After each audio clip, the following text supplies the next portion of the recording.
If there was this one skill set that we could use that would just, help us deal with change, help us deal with uncertainty, whatever might come our way, I wonder what are some of those things could be. And that one of the things that comes to mind is really the different dimensions of our ability to manage our emotions, our ability to manage the change. And part of that is the emotional intelligence that's behind it.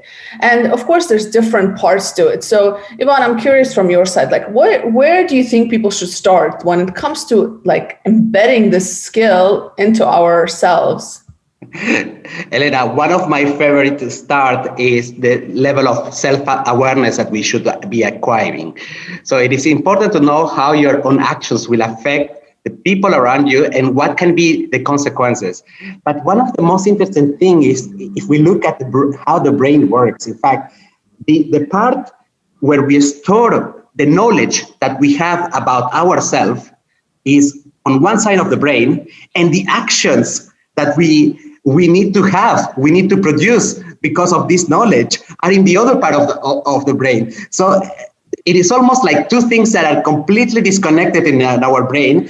And the crazy thing is that with a little bit of practice, with a little bit of habit creation, we can start making the connections from the both sides of the brain so that we can link, I know about myself, to I need to do this action. And this is super important. Self-awareness also means that you know your specific strengths and weaknesses, and it provides you with the ability to delegate effectively, and of course, passing specific projects to specific individuals with the right strengths is the key to create and empower your environment around in the workplace. So self-awareness is almost like this secret weapon that you have that needs to be practiced in order to connect what you know about yourself and the actions that you should be doing. And what about you, Elena? What do you think? What is your favorite one?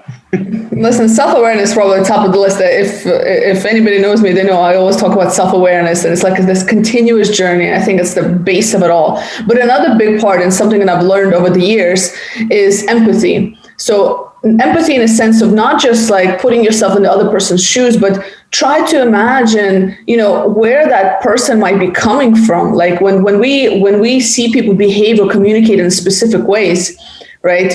Just to give a moment and almost giving them like benefit of a doubt, like try to put yourselves in their shoes to understand what is the perspective that they're coming from. Just trying your best to understand, right? We don't have to accept it, but we should try to understand where that other person is coming from. And I think that's also magical, because oftentimes when we get into conflicts or, different situations with people, or somebody does something that we're like, why did they do that? We don't really necessarily ask the why.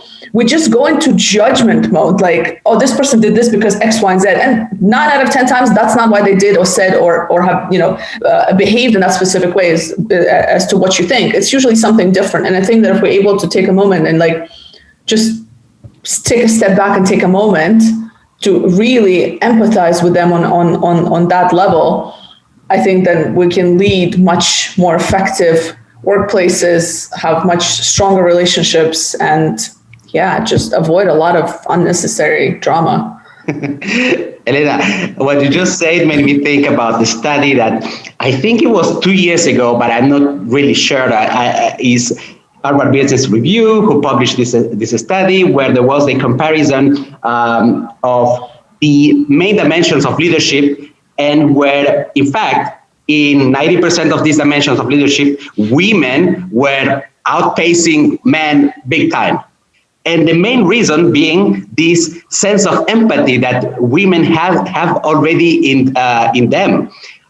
It is something, of course, that it can be worked out in a regular basis. And the crazy thing is that they have done like a new research based on the same sample of people to see what happens in moments of crisis. So moments like during COVID. And the gap between men and women has increased because women are better at managing teams during moments of crisis. So the empathy this element of empathy, it is such an important element, especially in moments of uncertainty where we need to interact with people. It has become so important, and this is the moment where women have been thriving. We have the example not only from people in the governments, like what happened in Germany, what happened in New Zealand, what happened in Finland, women in power, Korea, Taiwan, what happened in power, and they have been pulling it out better than men. Wow. Couldn't agree more. Yes. Now, I wanted to get back to this story about connecting with others. So negotiation, persuasion is one of the most important elements for anyone who wants to be in a successful, thriving professional career. And it becomes easier if you can create meaningful connections with people around you. By creating this connection, in fact, you are empowering them. You are making them more motivated. You are creating a hub of innovation. You are disrupting the way, like, in fact, if intelligence can just improve things, it's almost like the element of emotional intelligence can disrupt things, because you are able to create a network of ideas, connecting ideas that are not really connected at the beginning by these interactions with your team, and you can pull out the best out of them in good times as well as moments in crisis. So connecting with others is an element that is quite critical in the elements of emotional intelligence.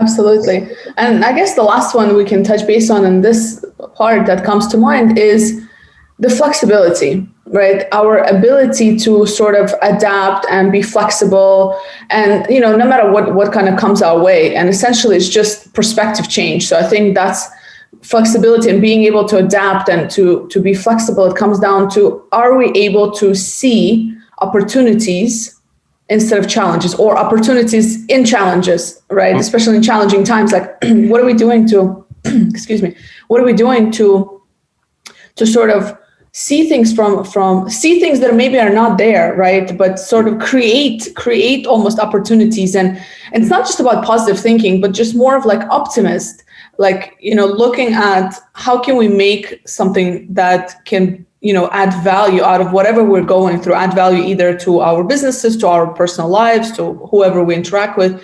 And I think being flexible is just about just changing that mindset, that, you know, this, you know, just going with it, going with the flow. Most important thing about all what we say, Elena, I must say, it is about the recurrent practice of these elements. I think we had 4. It is something that can be practiced. Our brain is made to learn in a continuous manner, to adapt to changes.